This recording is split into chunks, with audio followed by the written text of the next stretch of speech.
Alternative historian and author Michael Tsarion is an expert on the occult history of Ireland and America. Born in Ireland, he has researched all kinds of mythologies of the world, as well as his own country's magnificent, mysterious, Druidic history. Michael's work considers the consequences to civilization of extraterrestrial involvement and answers many of the quandaries that have puzzled other visitation experts.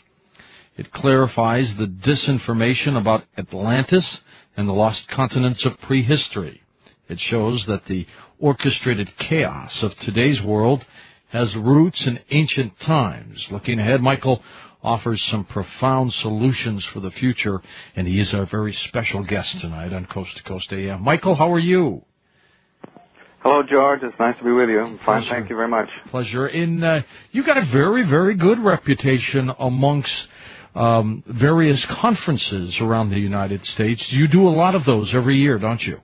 Yes, I was at Conspiracy Con, which is just in this May with Brian Hall, which is a really wonderful event. You know, I'm very happy to do those because, of course, as a younger member of the research community, a lot of the people that are there are my personal heroes. So, you know, whether I'm talking or whether I'm not, I'm just delighted to be there to meet, you know, the gang. And yeah, I was very much, you know, welcomed by them, which was kind of a pleasant surprise. But and then there's another one coming up in August again, the Bay Area UFO Expo. You know, so it's wonderful to be amongst the intelligentsia, the people who have answers to the questions that we all have. You know. I may get up to that one, by the way, so I may meet you in person. Yeah, I'd love to, you know, get you to see you. I know that all my friends back in Ireland have wanted me to be on your show, and they're probably listening now. I'm delighted that that's happening, you know, so I had to keep them happy, you know. Well, Michael, beyond just the personal background info that I just read, tell me a little bit more about you. Well, my story basically began not with the writing of the book, but when I was about 13 in Ireland. This is in the 70s and 80s, just having questions again, you know, not being satisfied with what we were being told. And especially in my country, I mean, there's the Belfast that everyone knows, which is the Belfast of injustice and violence and, you know, human degradation and terrorism and violence, and that's been going on, for hundreds and hundreds of years. But there's another Ireland there, and that's the Ireland of the Celts, the Ireland which I describe as a cathedral or a church without walls. I do believe that Ireland, or let's say England, Albion, as it used to be called, is in fact a sacred place. When you're standing on that land, you are in fact on a very special place. In ancient times, it used to even be called the Fortunate Isles because it was understood by historians that it had withstood, the British Isles had withstood terrible cataclysms, and instead of getting mixed up in, you know, the dysfunction that goes on there, which is apparent everywhere, of course, in Ireland, I tried to investigate that and took myself out into the field to look at this other Ireland that, you know, the megalithic sites and the great structures that are there and the geometric layout of the cities and what have you, and just the lay of the land, and started to really understand that there's an island here that most people who live in the country, you know, don't see. It's funny you should ask me about the conferences and why I do them. One of the actual reasons why is because I had to come away to America to find people here who actually are more interested in the history of my country than my own people are. Really? Well, yeah. You know what? I think you would find that in almost every area. Here's an example. You know, I was born in Detroit, but I spent many years in St. Louis, and we have there, which you're probably familiar with, Michael, the St. Louis Arch. It's a magnificent structure. Mm-hmm. But did you know that it's the tourists or people who have moved to St. Louis, most of them have gone up the arch. You can sit in these little cable-type cars, and you kind of go up the arch, and it's a very strange trip. But most people who have done that have come from the outside. Most people who are there, who have been lifelong St. Louisans, haven't even been up in that. And I bet the same as in Ireland or just about any area, that it's the people that are indigenous to that region. Like you say, you got to be from the outside in order to know more about the inside. Absolutely. You see, apart from a very, very small intellectual coterie that are interested, say, in the Gaelic language, the vast majority of Ireland couldn't care less, about, I mean, okay, you have your folk tradition, but again, it's very neglected. There's no real interest in the depth of the history of what they have, and you come here, or I came here, and bump into, people like Brian Hall, Victoria Jack, Jordan Maxwell, many of the people that you've had as guests. Sure. They know more about this history, so I'm like thinking, nobody's going to be in the slightest bit interested in what I got to say about Atlantis or the Celts. And I was proved very wrong, because there's people with a very great hunger here to know what is the history of that country, why is it so magical. I mean, historians know that Ireland is the oldest race in Europe, and they must have a story to tell. And when you dig back into the old Celtic legends, they do. But you're right, in Ireland, nobody speaks the language. The language was marginalized, of course, during the British conquests to the west of Ireland, where very few people will speak the language. The music was suppressed, of course, it was forbidden. There's tourists go there all the time, and, they look at the lovely little cottages, and they think it's also, lovely and quaint, and they think, oh, look at those lovely little windows and doors, and they probably don't realize that the reason why the cottages over there have such small windows is that the British government used to tax the air, so that there was a tax on breathing. Air? Yeah. How did they do that? Yeah, this is the way that the game was run back then. It wasn't because they wanted small windows, it was because, you had a tax that was being imposed on you. So behind the quaintness is a great deal of injustice stretching way back. And as I said, there is another Ireland there, which is this old Celtic Druidic tradition. That is my ancestry, of course, and I wanted to look into that, and that is where my journey started, because then you're going to have some real questions. Even in England, I don't know if any of your listeners are aware that there are these 3 gigantic zodiacs in England, near Glastonbury, near south of London. There's another one. The lady who discovered this is called Lady Maltwood, Lady Catherine Maltwood. Maltwood. Yeah, she discovered a thing called the Somerset Zodiac, which is literally, seen from the air, an earthwork, just like your Nazca lines in Peru. Okay, all right, sure. These are Cyclopean ruins in England. I'm reading about this back in the 70s, and I'm just totally flabbergasted, and then a friend of hers, Mary Kane, discovered a Kingston Zodiac, yet another one of these clearly definable zodiacs, but they can only be seen from the air. Now, are they etched, Michael, on the ground, or are they built with stone and rock? Bit of both. They actually etched into the landscape, beautifully done. People can go there and take a tour, and you can see it for themselves. It's a big anomaly, just like there's anomalies all over the world. And then in 1979, I think it was, I came across a book that got me really started, and that was a book called The Book of Conquest. It was by a famous artist in Ireland called Jim Fitzpatrick. He is also a designer of albums for bands. Yes. But he was a Celtic scholar, George, he's still alive. In fact, people can visit his website, jimfitzpatrick.com. He's the guy that basically I owe a lot to, because I read his book, which was the first decent analysis of the Celtic tradition in an appropriate way, in a serious way.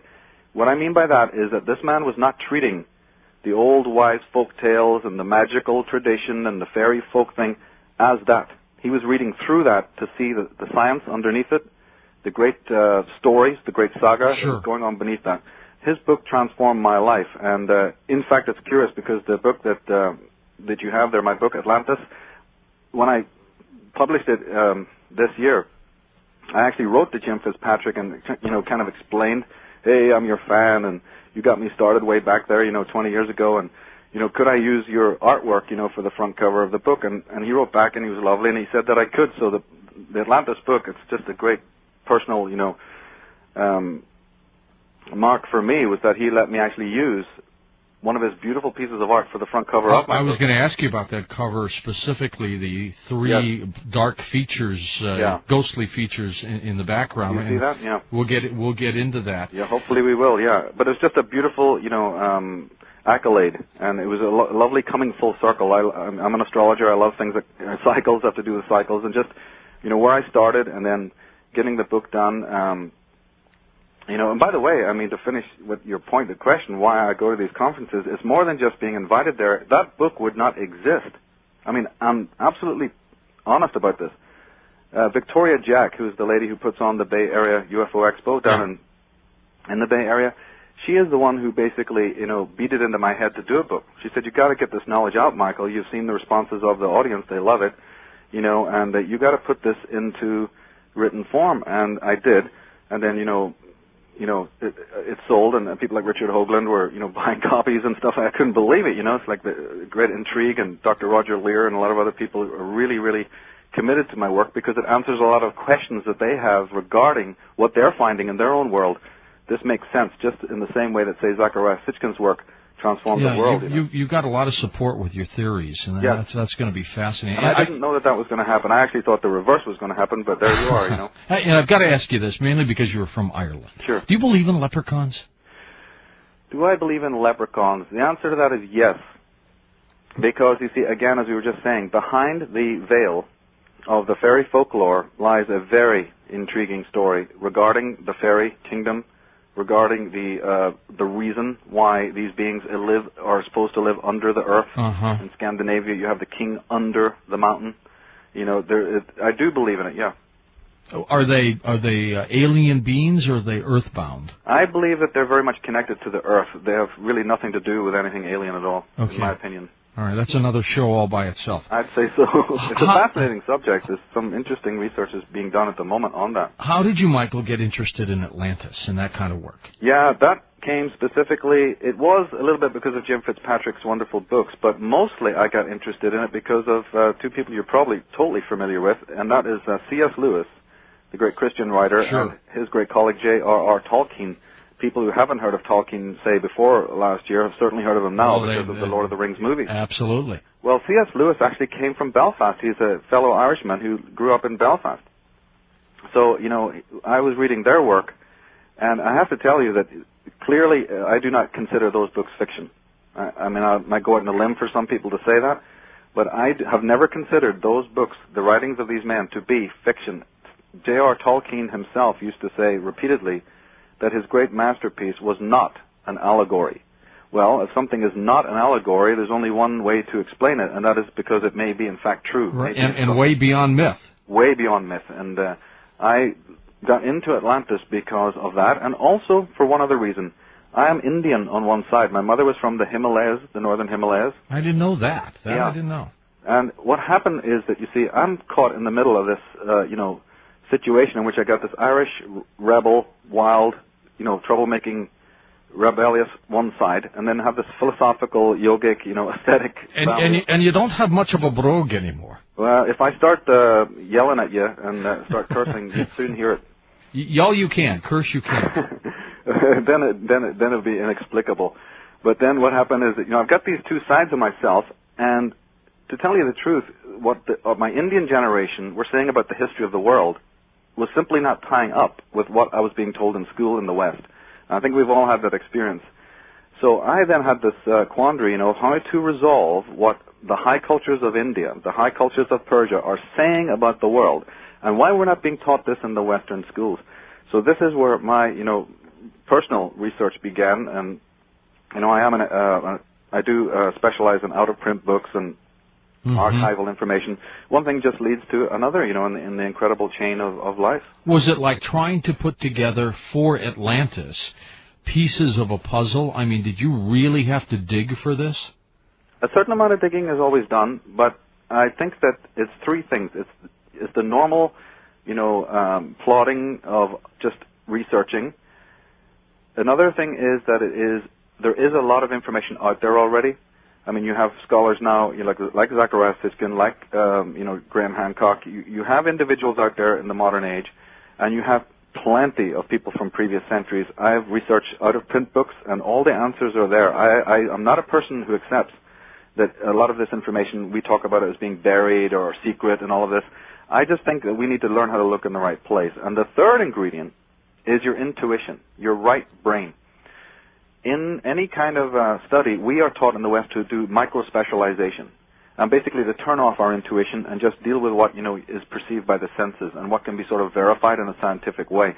Now, I'm not a scientist, and I believe that science is only one way of looking at the world, an important way, but scientists, as we know, are only verifying what mystics and what philosophers and visionaries have been saying for years, for centuries. So I approach it that way. I have learned a great deal from my own intuition. This is, I think, something that has helped me more than just, say, even the deep reading and the studying and all of that. Are you convinced, Michael, beyond a shadow of a doubt, that Atlantis existed